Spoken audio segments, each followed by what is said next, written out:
पापी आत्माओं का दुखदायी जन्म। टिल्डा भगवान विष्णु बताते हैं किस तरह स्त्री पुरुष के मिलन से मनुष्य का जन्म होता है। टिल्डा प्रसाव का 3 दिन के अंदर पाप आत्मा का शरीर बनना शुरू हो जाता है। टिल्डा एक रात में मांस का टुकड़ा, 5 रात में गोल, 10वें दिन वृक्ष के फल जैसा। टिल्डा 1 महीने में सिर, टिल्डा दूसरे महीने में हाथ और दूसरे हिस्से, टिल्डा तीसरे महीने में बाल, नाखून, हड्डी, लिंग, टिल्डा चौथे महीने तल पदार्थ, टिल्डा 5 महीने भूख प्यास, टिल्डा 6 महीने बच्चा दानी के बाएं ओर चला जाता है। जिस्म के बाकी हिस्सों का बनना माता के खान पान पर निर्भर है। अपनी पीठ और शरीर के बीच में सिर दबा होने से यह अपने हाथ पैर हिला नहीं सकता। इस समय अलौकिक शक्ति से पिछले जन्मों में किए हुए कर्म याद आते हैं। 7वें महीने के आरंभ से उसे चेतना आनी शुरू होती है और वह गर्भ शाखा में हिलना शुरू करता है। ईश्वर से विनती करता है, यदि मुझे यहाँ से बाहर निकालोगे तो मैं सदा आपके चरणों में पड़ा रहूंगा। लेकिन यदि मेरे पाप कर्मों से मुझे सदा दुख भोगने पड़ेंगे तो मैं कभी बाहर नहीं आना चाहता। गर्भाशय में 10 महीने से पड़े हुए उसकी पीड़ाओं को देखते हुए कृपालु भगवान उसको बाहर निकालकर उसका जन्म करवाते हैं। सिर नीचे जबरदस्ती बाहर निकाला हुआ पीड़ित अपनी समस्त यादों को खोकर नए वातावरण को देखकर शिशु के रूप में घबराकर रोता है। बचपन के दुखों को झेलता हुआ जवानी में अपनी इंद्रियों के वश बुरी आदतों में फंसा दुर्लभता से मिले मनुष्य जीवन को यही बर्बाद करके वृद्ध अवस्था में बीमारियों से घिरा मृत्यु के पश्चात फिर नरक लोक में जाता है। इस तरह बुरे कर्मों के जाल में फंसा मेरी प्रकृति से पापी कभी मुक्त नहीं होता।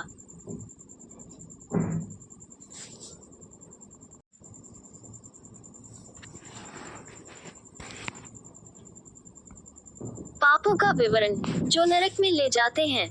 टिल्डा जो बुरे कर्म करने से आनंदित होते हैं। टिल्डा जो शुभ कर्म करते हैं वह यमराज के कक्ष में दक्षिण द्वार को छोड़कर बाकी 3 द्वारों से प्रवेश करते हैं। टिल्डा वैतरणी नदी दक्षिण द्वार से प्रवेश करने पर ही आती है। टिल्डा ब्राह्मणों के कातिल, नशीले पदार्थों का सेवन, अजन्मे बच्चे को मारना, लोगों की हत्या, चोरी, विश्वासघात, अपनी खुशी की चाहत, दूसरों से घृणा करना, अपने को बहुत अक्लमंद समझना और इन प्रकार के अनेक कर्मों द्वारा किए गए पाप कर्म। टिल्डा जिन्होंने गौदान नहीं किया, दाह संस्कार की रस्में नहीं करी, झूठी गवाही, विधवाओं के साथ शारीरिक संबंध, स्त्री जो पति के साथ विश्वासघात करती है। टिल्डा जानवरों को सताना, पेड़ों को काटना, सामाजिक रीतियों का उल्लंघन, ब्राह्मण या कोई मेहमान आपके घर में खाने की इच्छा से आए, उसे खाना नहीं दिया जाए जबकि घर में खाना बन रहा हो। टिल्डा ऐसे प्रवृत्ति के लोग नरक की अनेक यातनाएं सहते हैं। टिल्डा यमराज के आदेश अनुसार वह फिर पृथ्वी लोक में नीच योनि में जन्म लेकर बीमारियों के शिकार होकर पीड़ित रहते हैं और पाप कर्म करते रहते हैं। नरक के बार बार चक्कर काटते हैं। संज्ञा और पुनर्जन्म।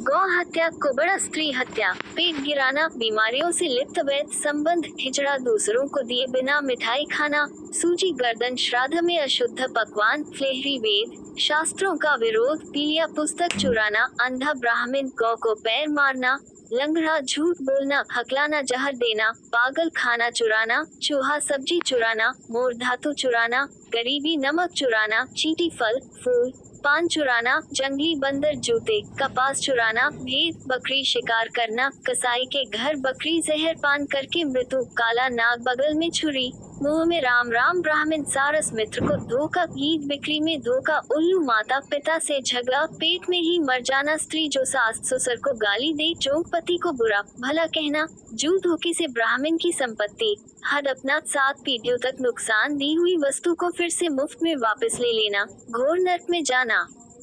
जो दान पुण्य आदि नहीं करते वह गरीबी में जीते हैं। गरीबी में वह पाप कर्म करते हैं। ये कर्म उन्हें नरक में ले जाते हैं। फिर गरीब पैदा होते हैं और पाप कर्म करते हैं। जो भी अच्छे बुरे कर्म होते हैं उन्हें भोगना पड़ता है। न भोगे हुए कर्म लाखों वर्ष में भी नष्ट नहीं होते। स्पिंदिकर्ण टिल्डर जब मनुष्य मरने के बाद 1 वर्ष की महापथ की यात्रा करता है तो वह पुत्र पौत्र आदि के द्वारा स्पिंदिकर्ण हो जाने पर पितृलोक में चला जाता है। वर्ष के अंत में पितृ पिंडों के साथ प्रेत पिंड का मिलन हो जाने से वह प्रेत परम गति को प्राप्त करता है। टिल्डर ग्रस्त पिता की मृत्यु हो जाने पर यदि स्पिंदीकरण श्राद्ध नहीं हुआ है तो किसी का विवाह संस्कार नहीं हो सकता, इसलिए द्वादश को ही पुत्र को स्पिंदीकरण कर देना चाहिए। ये करने के बाद भी 12 महीने तक पोष श्राद्ध नियमानुसार करना चाहिए। टिल्डर मृतक का दाह संस्कार हो जाने के बाद एकादश द्वादश इन दोनों दिन में प्रेत भोजन करता है। इन दोनों दिन जो कुछ भी प्राणी के निमित्त दिया जाता है उसे प्रेत शब्द के साथ दिया जाना चाहिए, क्योंकि वह मृतक के लिए आनंददायक होता है। स्पिंदीकरण कर देने के बाद जो भी दान दिया जाता है वह नाम गोत्र करके पितृ निमित्त करना चाहिए। प्रेत द्वादश संस्कार के अवसर पर यजमान जल से भरे 12 घटों का संकल्प करके दान करे। पकवान और फल से परिपूर्ण एक वेदधनी विशेष प्रकार का जल पात्र भगवान विष्णु, यमराज, चित्रगुप्त का संकल्प करके सुयोग ब्राह्मण को प्रदान करे। टिल्डर स्पिंदा की रस्म अपवित्र दिनों के बाद 12वें दिन अग्नि के समक्ष या बिना अग्नि के पूर्ण होती है। विधि: टिल्डर नहा धोकर मृत्यु वाले स्थान को गोबर से पोतकर स्थापित देवों की मूर्तियों के चरण धोकर पितरों को लाई अर्पण करके पुत्र अंचमन से थोड़ा जल ग्रहण करे। टिल्डर 3 लाई के दाने वासुदेव, रुद्र और अर्का को अपने दादा और उनसे पूर्वज के रूप में और फिर मृतक को अर्पण करे। टिल्डर सभी की संदल चटनी, तुलसी पत्ते, धूप, सुगंधित वस्तुओं, उपहार आदि से पूजा करे। टिल्डर मृतक को दिए हुई श्रद्धांजलि को एक सोने की सलाख से 3 भागों में बांटकर एक भाग दूसरों में अच्छी प्रकार मिला ले। टिल्डर माता श्री का स्पिंदा दादियों के साथ और पिता का स्पिंदा दादाओं के साथ करना चाहिए। टिल्डर यदि पिता की मृत्यु दादा के जीवित रहते हुए हो जी है तो 3 लाई के दाने पर दादा और उनके पूर्वजों को श्रद्धांजलि देनी चाहिए। टिल्डर पत्नी की मृत्यु पर यदि पुत्र न हो तो पति को अपनी सास और संबंधियों के साथ रस्म करनी चाहिए। टिल्डर फिर ब्राह्मणों को भोज, दात, दक्षिणा, उपहारों और 12 घट जल से परिपूर्ण दान करने चाहिए। टिल्डर धारण किए वस्त्रों का त्याग करके एक शैया दान करे। शैया बहुत मूल्यवान, सभी सुख प्रदान करने वाले साधनों से युक्त, छाता, चांदी के लैंप, इस भगवान नारायण और लक्ष्मी जी मूर्ति कपड़ों, गहनों से सुसज्जित गदा आदि होनी चाहिए। टिल्डर स्त्रियों की रस्म में लाल कपा, जेवर के साथ अन्य सामग्री होनी चाहिए। टिल्डर फिर एक ब्राह्मण को उसकी पत्नी के साथ शैया पर नारायण लक्ष्मी जी के सामने बिठाकर उत्तर दिशा को मुख करके लक्ष्मी नारायण जी को फूल माला पहनाकर पूजा करके यह उच्चारण करे, हे नाथ, जिस प्रकार आपकी शैया दूध का सागर है, ये शैया भी उसी प्रकार मेरे अगले जन्मों में सुखदायी हो।